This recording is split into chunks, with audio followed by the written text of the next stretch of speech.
नमस्कार मित्रों, आज के इस वीडियो में एक बार फिर से आप सभी का बहुत बहुत हार्दिक स्वागत है। आज हम बात करें तो तमाम छात्रों के विशेष मार्ग पर केंद्रीय विद्यालय की जो पीजीटी की परीक्षा है उससे संबंधित जो 4 पाठ्य पुस्तकें हैं, वितान भाग 1, वितान भाग 2, आरोह भाग 1, आरोह भाग 2, जहां से आपकी केबीएस की पीजीटी परीक्षा में प्रश्न पूछे जाएंगे। तो उन छात्रों की मांग पर हम थोड़ा सा प्रयास करेंगे कि आपकी परीक्षा में किस प्रकार से प्रश्न बन सकते हैं। एक छोटा सा प्रयास होगा, हो सकता है आपके काम आ जाए। और थोड़ा सा समय का अभाव है, इसलिए मैं आप सबके लिए ज़्यादा तो नहीं कर सकता, लेकिन जो कुछ भी छोटा सा प्रयास मेरे द्वारा होगा, आशा करते हैं कि आपको लाभ पहुंचाएगा। और जो भी प्रयास मेरे द्वारा होगा, याद कराने का प्रयास होगा ताकि आपको याद करने में सुविधा दे।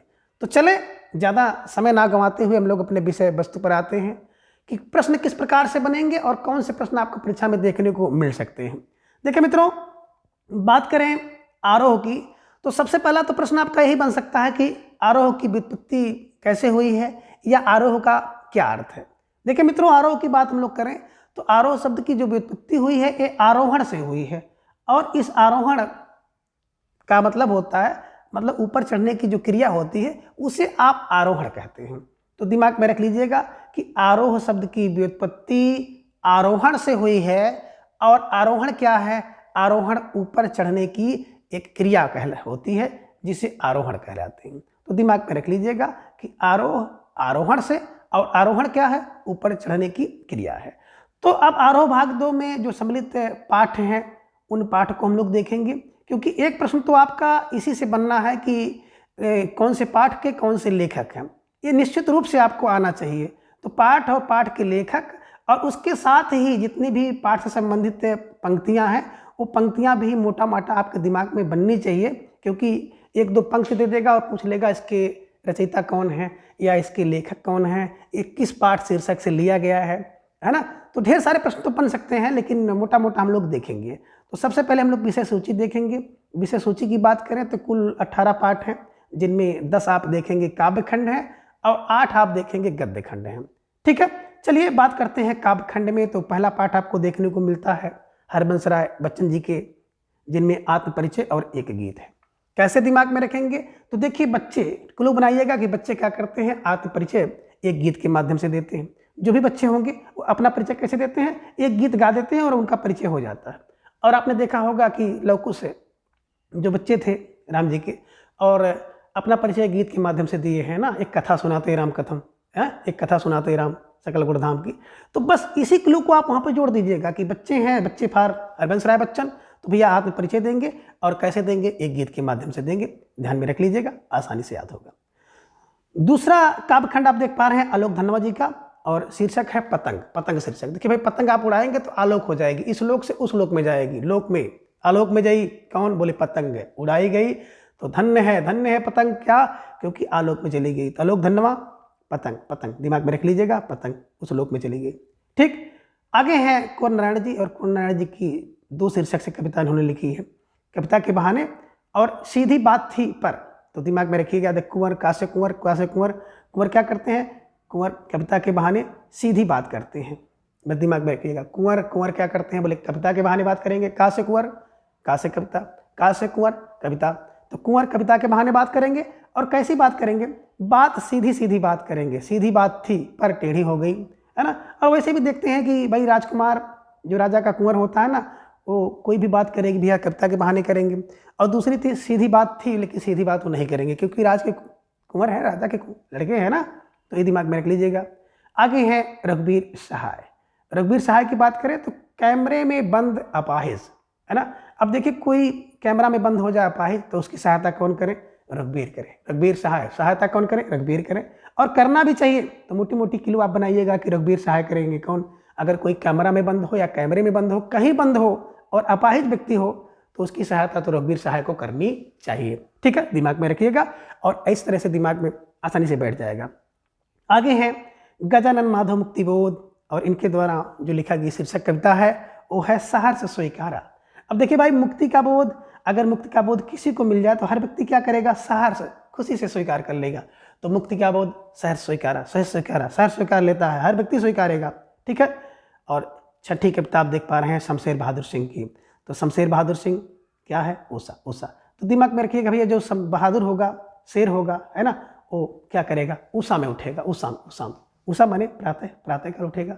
तो दिमाग में रख लीजिएगा कि शेर बहादुर, शेर बहादुर, शेर और बहादुर व्यक्ति क्या होता है? ऊषा में उठेगा।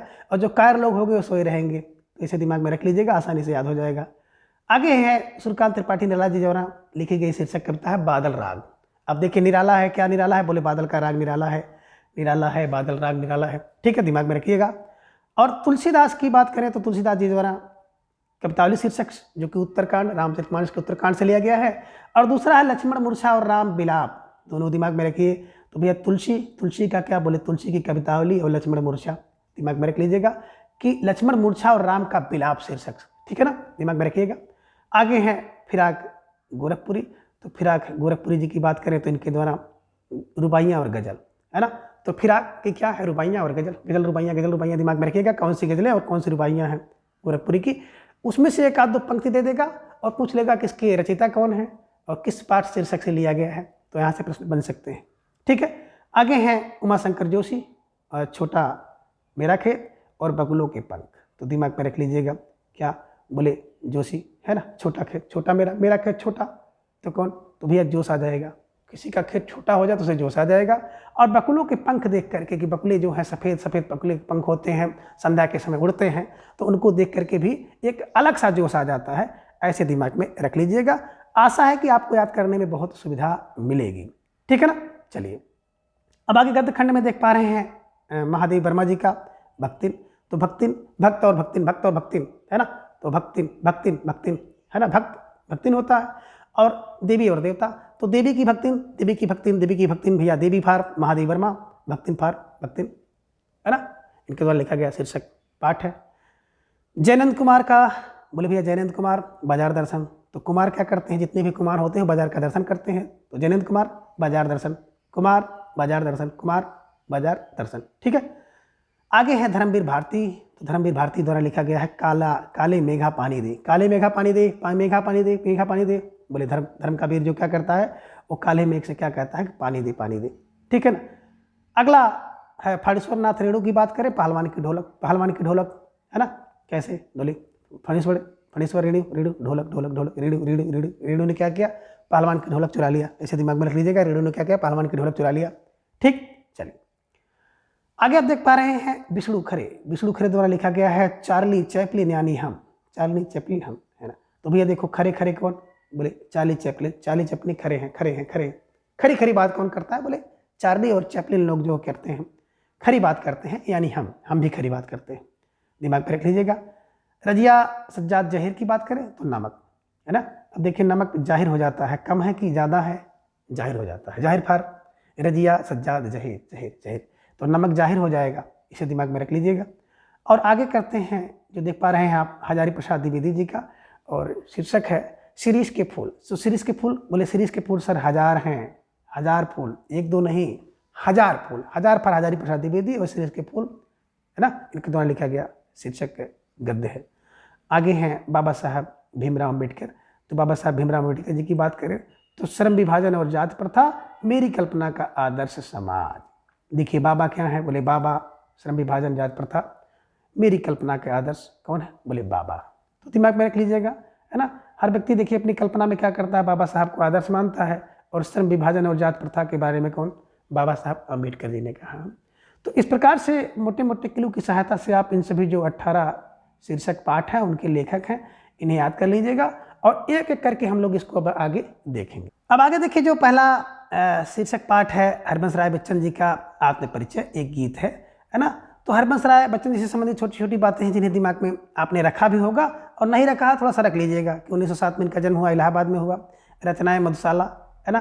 तो देखिए मधुशाला तो सही है 1935। मधुबाला की बात करें तो हम लोग 1936 पढ़े हैं, लेकिन आपको उत्तर अगर यहाँ पे देखा जाए तो यहाँ पे आपको उत्तर इसी पाठ्य पुस्तक से संबंधित देना है ना। अगर केबीएस में आपसे पूछता है मधुबाला तो मधुबाला का प्रकाशन बस आप 38 बताएंगे। मधुकलश का भी चूंकि 37 है लेकिन आप यहाँ पे 38 है तो 38 ही बताएंगे। निशा निमंत्रण, एकांत संगीत, आकुल अंतर, मिलन आमनी, सतरंगड़ी, आरती और अंगार, नए पुराने झोंके, टूटी फूटी कड़ियाँ, ये सब रचनाएं मैंने ट्रिक से आपको कराई है, वहाँ से आप देख सकते हैं। ठीक है ना। और बात करें मोटी मोटी बात, तो चलिए अब हम लोग सीधा आते हैं आत्मपरिचय कविता की। आत्मपरिचय जो कि एक गीत है और हरिवंश राय बच्चन जी की है, तो स्वाभाविक है कि इसे पूरी जो आत्मपरिचय गीत कविता है, यहाँ से एक आध दो लाइन अगर दे दिया परीक्षा में और पूछ ले कि किस शीर्षक से लिया गया है और इसके लेखक कौन है, तो इसको भी ध्यान में रखना होगा। इतनी ढेर सारी पंक्तियों को आप कैसे दिमाग में रखेंगे। तो देखिए, मैं जगजीवन का भार लिए फिरता हूँ, मैं जगजीवन का भार लिए फिरता हूँ, फिर भी जीवन में प्यार लिए फिरता हूँ, कर दिया किसी ने झंकर जिनको छू कर, मैं सांसों में दो तार लिए फिरता हूँ। तो ये बातें देखिए आएगी। मैं स्नेह सुरों का पान किया करता हूँ। मोटी मोटी बात क्या है कि अगर आप कहीं पे देखिएगा मैं शब्द आ जाए तो मैं का मतलब हो गया कि मैं आत्मपरिचय कोई व्यक्ति दे रहा है और आत्मपरिचय दे रहा है, मैं कह रहा है, तो इसका मतलब हरिवंश राय बच्चन जी के पाठ से लिया गया है। आगे भी आप देख कर रहे हैं कि मैं निज उर के उद्गार लिए फिरता हूँ, मैं निज उर के उपहार लिए फिरता हूँ, है यह अपूर्ण संसार न मुझको भाता, मैं सपनों का संसार लिए फिरता हूँ, मैं जला हृदय में अग्निदाह करता हूँ। ठीक है ना। तो देखेंगे जैसे मैं जहाँ पर आप देख लीजिएगा तो मोटा मोटा आप 80% सिक्योर हो जाइएगा कि मैं फार, है ना, आत्मपरिचय की एक गीत है, हरिवंश राय बच्चन जी की है, वहाँ से लिया गया है। आगे देखिए, कर इतने मिटे सब सत्य किसी ने जाना, नादान वही है हाय जहाँ पर दाना, फिर मूढ़ ना क्या जग ने इस पर भी सीखे, मैं सीख रहा हूँ सीखा ज्ञान भुलाना। ये भी दिमाग में रखिएगा। फिर देखिए यहाँ पर मैं आ गया, मैं और फिर देखिए मैं यहाँ पे आ गया, है ना, कि मैं निज रोदन में राग लिए फिरता हूँ, शीतल बाणी में आग लिए फिरता हूँ, हो जिस पर भूपों के प्रसाद निछावर, मैं अखंड भाग लिए फिरता हूँ। ये सब लाइन आप देख लीजिएगा। बिल्कुल, मैं रोया तुम इसको कहते हो गाना, मैं फूट पड़ा तुम कहते हो छंद बनाना, क्या कब कहकर संसार मुझे अपनाए, मैं दुनिया का हूँ एक नया दीवाना। बिल्कुल देखिए मैं आ गया ना। फिर यहाँ पे आ गया, मैं दीवानों का भेष लिए फिरता हूँ, मैं मादकता निशेष लिए फिरता हूँ, जिसको सुनकर जग झूम झूम झूम झुके लहराए, मैं मस्ती का संदेश लिए फिरता हूँ। देखिए मोटी मोटी बात आपने देखी कि मैं करके आ रहा है, और जब मैं आ जाएगा तो आप बिल्कुल जान लीजिएगा कि ये मैं शब्द जो है और किसी से नहीं बल्कि आत्मपरिचय जो कि एक गीत है हरिवंश राय बच्चन जी की है, वहाँ से ये सब पंक्तियाँ आ रही हैं। और इन सब पंक्तियों को बहुत डीपली आप देख लीजिएगा और कोशिश करिएगा, अगर नहीं देखे हैं तो देखने का परिचय करिएगा। चलिए, आत्मगीत परिचय से थोड़ी सी बातें हम आपको चर्चा कर लें कि यहाँ से प्रश्न कौन कौन से बन सकते हैं और किस प्रकार से प्रश्न बन सकते हैं, इसे भी थोड़ा सा देखना जरूरी होता है।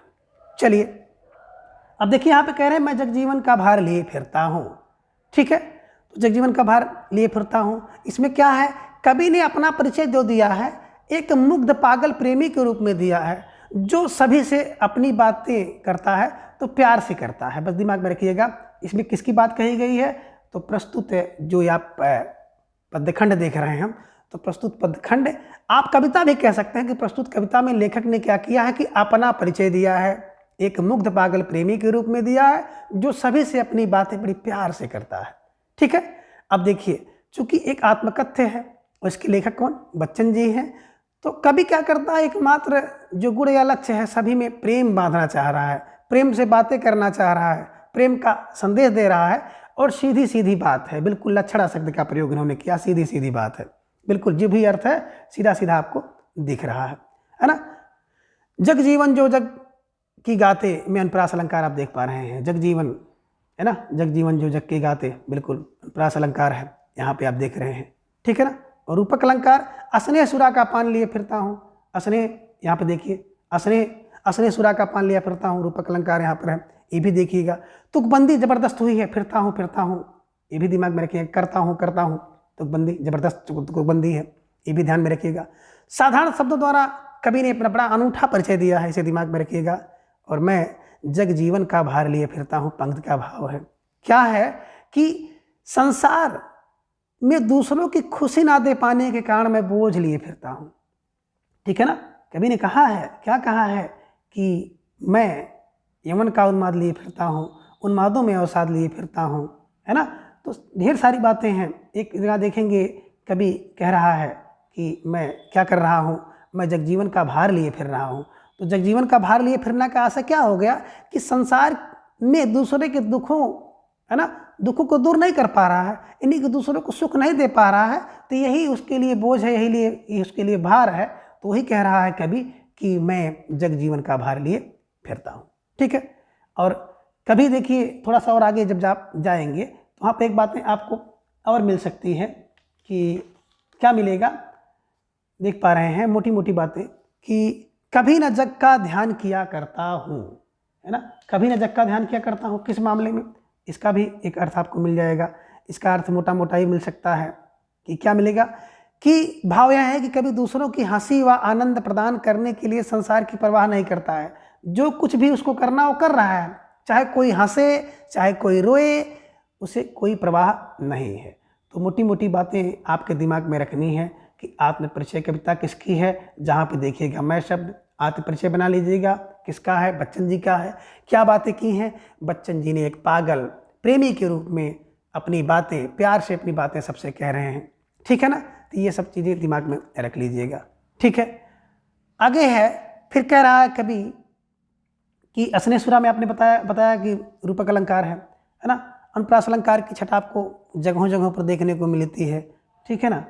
और मैं यौवन का उन्माद लिए फिरता हूँ, यहाँ पे थोड़ा सा ध्यान ठहरा लीजिए कि मैं यौवन का उन्माद लिए फिरता हूँ, उन्मादों में अवसाद लिए फिरता हूँ, जो मुझको बाहर हंसा रुलाते भीतर, मैं हाय किसी की याद लिए फिरता हूँ।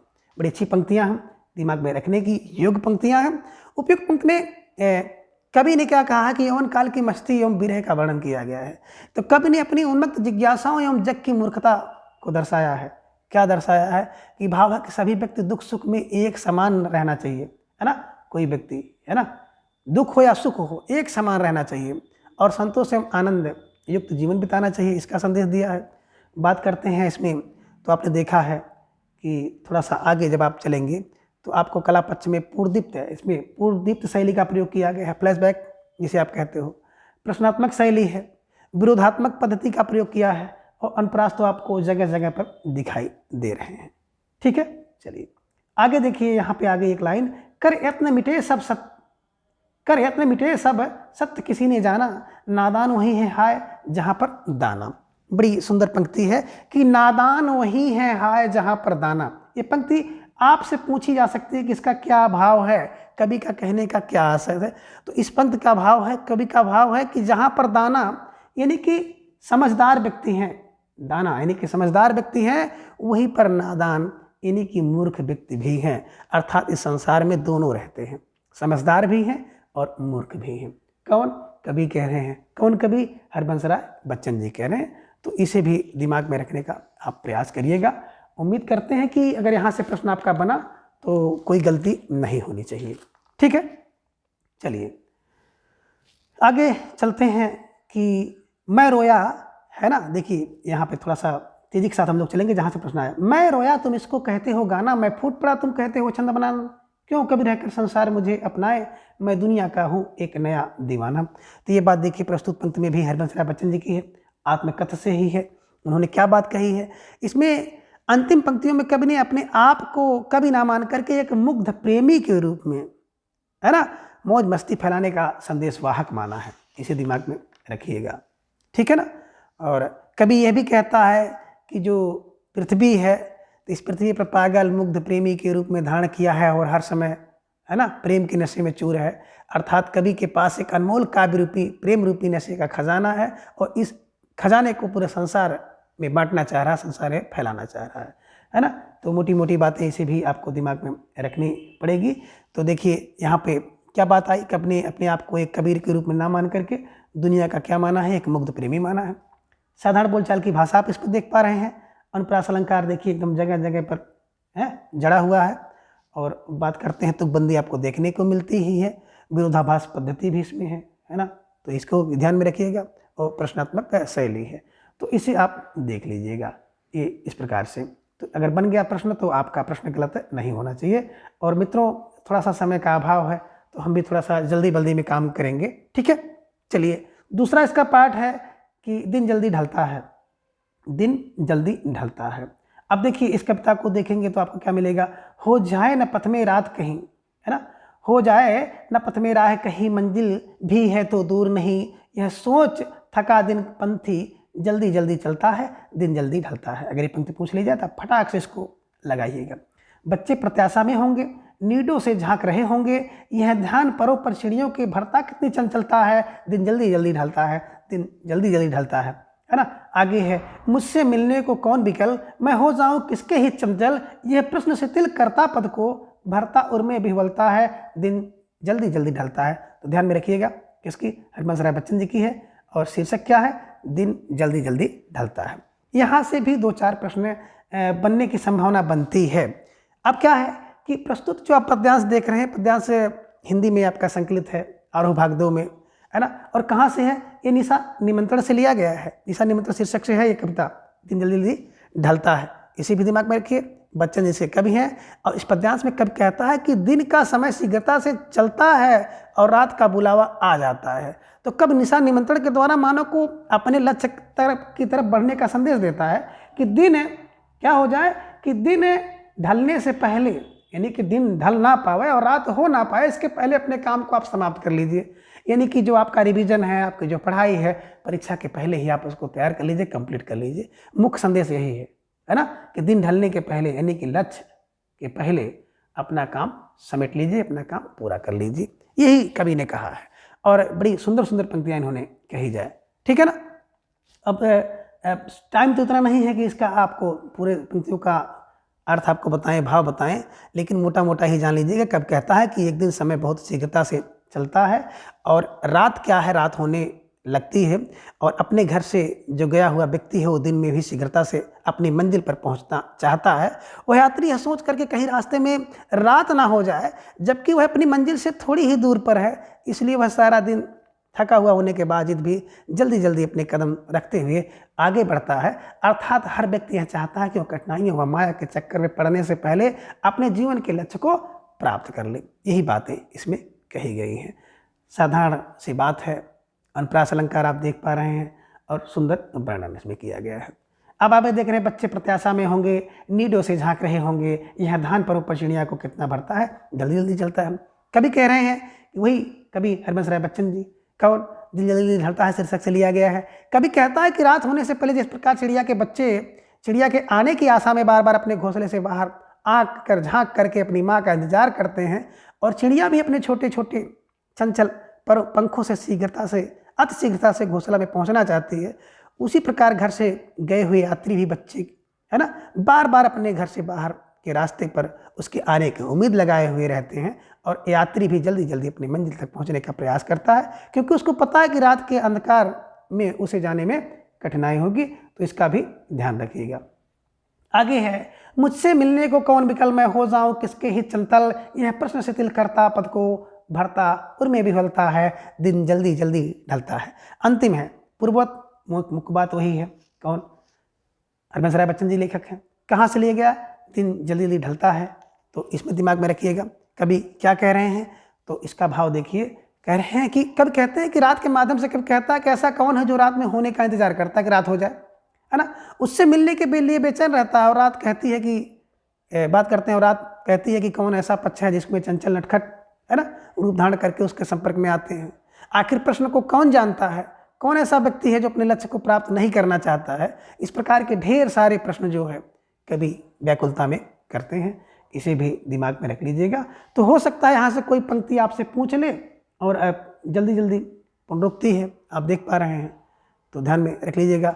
अनुप्रास अलंकार आपको देखने को ढेर सारे मिल रहे हैं, इसे भी दिमाग में रख लीजिएगा। तुकबंदी आपको दिखाई ही दे रही है, तो इसे दिमाग में बैठा लीजिएगा। इस प्रकार से हम आशा करते हैं कि आत्म परिचय, एक गीत से संबंधित अगर प्रश्न आ गया तो आप इसको आसानी से बना लेंगे, चाहे वो पंक्ति के मामले में हो, चाहे मोटा माटी वहाँ से कुछ प्रश्न बने, इसे देख लीजिएगा। आगे पाठ 2 है पतंग, जो कि आलोक धनवा जी द्वारा लिखा गया है। तो पतंग क्या होती है, आलोक में उड़ती है, आलोक फर आलोक धनवा द्वारा लिखा गया है, और पतंग है, ठीक है ना। तो थोड़ा सा लेखक के बारे में भी मोटी माटी बातें जान लीजिएगा, कि हो सकता है कि प्रश्न यहाँ से बन जाए, ठीक है ना। जन्म 1948 में मुंगेर बिहार में हुआ। पहली कविता इनकी थी जनता का आदमी, 1972 में प्रकाशित हुई। भागी हुई लड़कियां, ब्रूनो की बेटियों से दुनिया रोज बनती है। और बात करते हैं पतंग की, तो पतंग इसी कहानी संग्रह से लिया गया है, दुनिया रोज बनती है ना। दुनिया रोज क्या बनती है, तो भैया रोज दुनिया बनती है, आलोक बनाती है, धनवा बनाती है, पतंग बनाती है, ऐसे मोटे मोटे बात रख लीजिएगा, ठीक है। यहीं से लिया गया है। सम्मान को ढेर सारा सम्मान मिला है, राहुल सम्मान, बिहार राष्ट्रभाषा परिषद साहित्य सम्मान, बनारसी प्रसाद भोजपुरी सम्मान है, तो ये सब मिल गया है। ये बात यहाँ पे देख लीजिए, क्या इन्होंने यहाँ पे दिखाई दे रही है कि जहाँ नदियाँ समुद्र मिलती हैं वहाँ मेरा क्या है, मैं नहीं जानता, लेकिन एक दिन जाना है उधर। तो ये भी दिमाग में रख लीजिएगा। 8वें 10वें शतक में आलोक धनवा की बात करते हैं, तो गिनी चुनी यहाँ पे आइए, बहुत टाइम तो है नहीं, है ना मित्रों। तो पतंग को लेके चलिए, पतंग पाठ पर हम लोग धीरे धीरे आ रहे हैं। पतंग देखिए आ गई। अब क्या पतंग आ गई, कह रहे हैं कि सबसे तेज बौछार गई, भादो गया सवेरा, हुआ खरगोश की आंखों जैसा लाल सवेरा, शरद आया पुलों को पार करते थे। बड़ी सुंदर बात इन्होंने कही, मानवीकरण अलंकार कि शरद आया पुलों को पार करते हुए, दिमाग में रख लीजिएगा। अपनी नई चमकीली साइकिल तेज चलाते हुए, घंटी बजाते हुए, जोर जोर जोर जोर रुकते अलंकार। आगे है चमकीले इशारों से बुलाते हुए, पतंग उड़ाने वाले बच्चों के झुंड को चमकीले इशारों से बुलाते हुए, और आकाश का इतना मुलायम, है ना, आकाश को इतना मुलायम बनाते हुए कि पतंग ऊपर उड़ सके और दुनिया की सबसे हल्की और रंगीन चीज़ उड़ सके, दुनिया का सबसे पतला कागज उड़ सके, बांस की सबसे पतली कमानी उड़ सके, कि शुरू हो सके सीटियों, किलकारियों और तितलियों की इतनी नाजुक दुनिया, है ना। जन्म से ही अपने साथ लाते हैं कपास, दिमाग में रखिएगा, कई बार पूछा गया है कि जन्म से ही अपने साथ लाते हैं कपास, यानी कि जो बच्चे होते हैं ना, वो जब जन्म लेते हैं तो जैसे कपास कोमल और मुलायम होता है, उसी प्रकार से बच्चे भी जन्म से ही कपास की तरह मुलायम और कोमल होते हैं, ठीक है ना। आगे देखिए, पृथ्वी घूमती हुई आती है उनके बेचैन पैरों के पास, जब जोड़ते हुए बेसद छतों को भी नरम बनाते हुए, दिशाओं में मृदंग की तरह बजाते हुए, जब वे पेंग भरते आते हैं डाल पर लचीली वेग, अक्सर छतों के खतरनाक किनारे तक उस समय गिरने से बचाता है उन्हें, सिर्फ उन्हें ही रोमांचित शरीर का संगीत, पतंगों की धड़कती ऊंचाइयां उन्हें थाम लेती हैं, मज़े एक धागे के सहारे, पतंगों के साथ साथ वे भी उड़ रहे हैं अपने रंध्रों के सहारे। आगे देखिए, अगर वे कभी गिरते हैं छतों के खतरनाक किनारे से और बच जाते हैं, तब वे निडर होकर के सुनहले सूरज के सामने आते, पृथ्वी को और भी तेज घूमती हुई आती उनके पैरों के पास। तो इस प्रकार से आप ये पूरी कविता आपने देख लिया, आलोक धनवा द्वारा लिखी गई पतंग कविता है। पतंग आसमान में उड़ती है, तो इसकी मोटी मोटी बातें क्या हैं, तो पहला तो यही है कि इसमें से कुछ पंक्तियां दे दी जाएंगी और पूछ लेंगे कैसे शीर्षक कविता से है और इसके लेखक कौन है, तो इसलिए जो पंक्तियां हैं मोटा माटी आपको आनी चाहिए।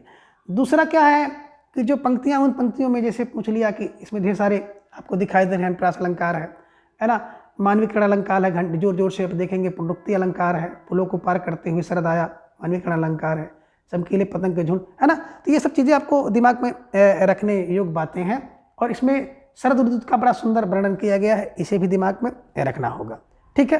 देखिए, जब यहाँ पे बात करते हैं कि सबसे तेज बौछार गई, भादो आया सवेरा आया, ठीक है ना, और झुंड को, यहाँ तक देखिए क्या आपने देखा इसमें। तो प्रस्तुत जो आप काव्यांश देख रहे हैं, ये पतंग शीर्षक से लिया गया है, इसके लेखक हैं आलोक धनवा जी हैं, और अभी हमने चर्चा किया था दुनिया रोज बनती है, इसी काव्य संग्रह से लिया गया है, ठीक है ना। इसमें कवि ने क्या किया है कि प्रकृति के परिवर्तन से प्राकृतिक जो सौंदर्य तथा बालकों को प्रकृति द्वारा पतंग उड़ाने के लिए निमंत्रण का विचार प्रस्तुत किया गया है।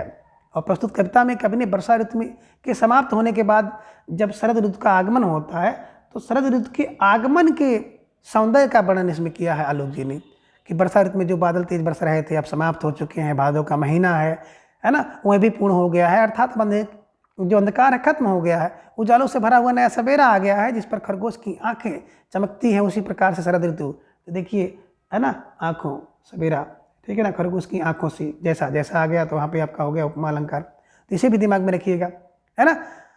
तो चमकती है, शरद ऋतु चमक रही है, आसमान साफ दिखाई दे रहा है ना, तो आकाश रूप जो प्रकाश रूपी सब हरा भरा खुशहाल दिखाई दे रहा है, अंधेरा भादों को पुल को छोड़ करके आ गया है।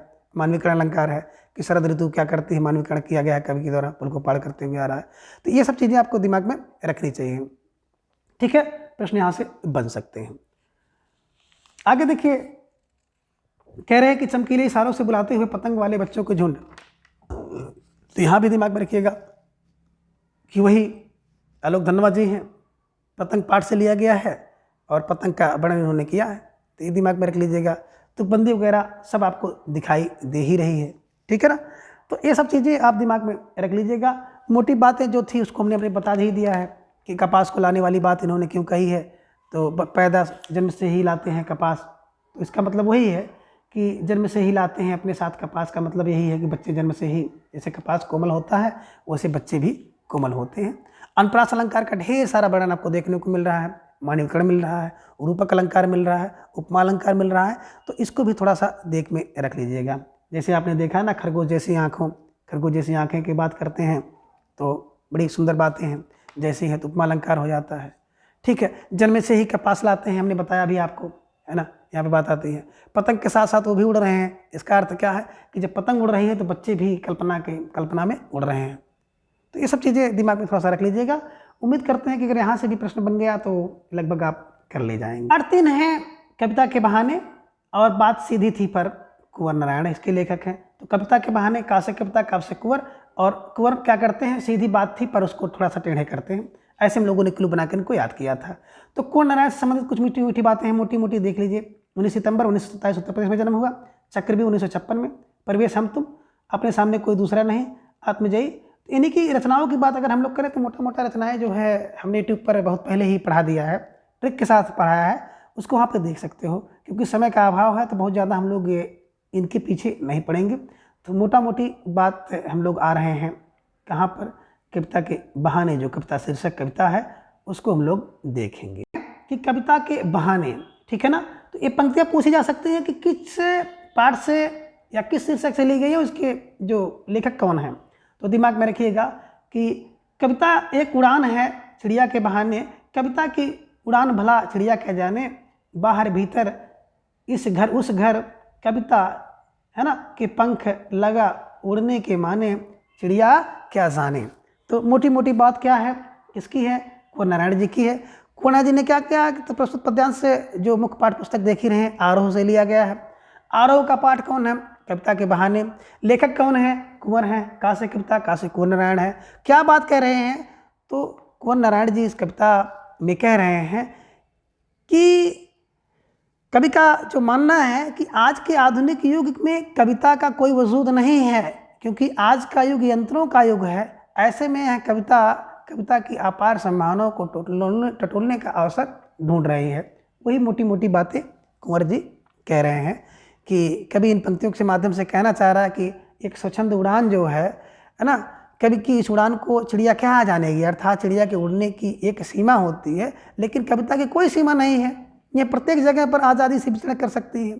कविता के पंख लगाकर उड़ने के बारे में कवि चिड़िया से कुछ नहीं जानता है, अर्थात जहाँ चिड़िया एक सीमा तक उड़ान भर सकती है, लेकिन कविता एक मन में उत्पन्न होने वाला भाव है, तो उसकी कोई सीमा नहीं है। तो यही मोटी मोटी बातें जो कवि कुंवर नारायण जी बता रहे हैं।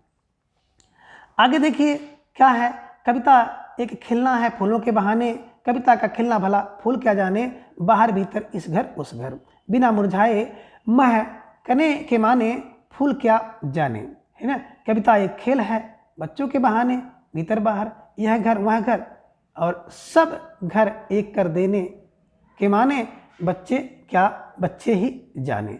तो मोटी बात आपने इसको देख लिया, और यहाँ से प्रश्न बन सकता है ना। तो थोड़ा सा आप लोग जो अलंकार वगैरह हैं उसे भी दिमाग में रखने का प्रयास करिएगा, क्योंकि अलंकार से संबंधित प्रश्न पूछ लिए जाते हैं। ज़्यादातर आपने देखा होगा अलंकार जहाँ तक पंक्तियों में रहता है, और यहाँ पर देखेंगे तो क्या बहाने क्या जाने, है ना। कविता की उड़ान चिड़िया क्या बहाने, कविता का ना तो थोड़ा सा विरोधाभासवादी बात आ रही है, तो इसे में इसके भी दिमाग में रख लीजिएगा, ठीक है ना। तो ये मोटी मोटी बातें दिमाग में रख लीजिएगा, साधारण सी बात है। अगर यहाँ से प्रश्न बन गया तो आप उठा करके किसको कुंवर नारायण वाले विकल्प पर आप क्लिक कर लीजिएगा। चलिए आगे चलते हैं। कुंवर नारायण की दूसरा है सीधी बात थी पर, है ना। अब देखिए क्या पंक्तियाँ किस प्रकार से हैं। सीधी बात थी पर एक बार भाषा के चक्कर में जरा टेढ़ी फंस गई, उसे पाने की कोशिश में भाषा को उल्टा पलटा तोड़ा मड़ोड़ा घुमाया फिराया, तो क्या हो गया कि बात या तो बने या फिर भाषा से बाहर आए, लेकिन इससे भाषा के साथ साथ बात और भी पेचीदा होती चली गई। सारी मुश्किल को धौर से समझे बिना मैं पेच को खोलने के बजाय उसे बेतरह कसता चला जा रहा था, क्योंकि इस करतब पर मुझे साफ सुनाई दे रही थी तमाशबीनों की शाबाशी और वाह वाह। आखिरकार वही हुआ जिसको मुझे डर था। जोर जबरदस्ती से बात की चूड़ी मर गई और वह भाषा में बेकार घूमने लगी। हार कर मैंने उसे कील की तरह उसी जगह ठोक दिया। आगे देखिए, कह रहे हैं ऊपर से ठीक ठाक पर अंदर से ना तो उसमें कसाव था ना ताकत थी। बात ने जो एक शरारती बच्चे की तरह मुझसे खेल रही थी। मुझे पसीना पोंछते देखकर पूछा, क्या तुमने भाषा को सहूलियत से बरतना कभी नहीं सीखा? देखिए ये लाइन बड़ी महत्वपूर्ण है, पूछी जा सकती है कि क्या तुमने भाषा को सहूलियत से बरतना नहीं सीखा। तो ये दिमाग में रखिएगा, कहाँ से लिया गया है? बात सीधी थी पर, है ना, किसकी? कुंवर नारायण की पंक्ति है, यहाँ से ली गई है, प्रश्न पूछा जा सकता है, इसलिए इसे दिमाग में रख लीजिएगा। ठीक है, तो इस प्रकार से इन सभी पंक्तियों को आप बिल्कुल तैयार रखें, इनके मोटे मोटे भाव को जानें और इसमें से संबंधित जो काव्य सौंदर्य है और भाव पक्ष हैं उसे भी थोड़ा सा दिमाग में रखें, क्योंकि प्रश्न इस समय KBS में इसी तरह से बन रहे हैं।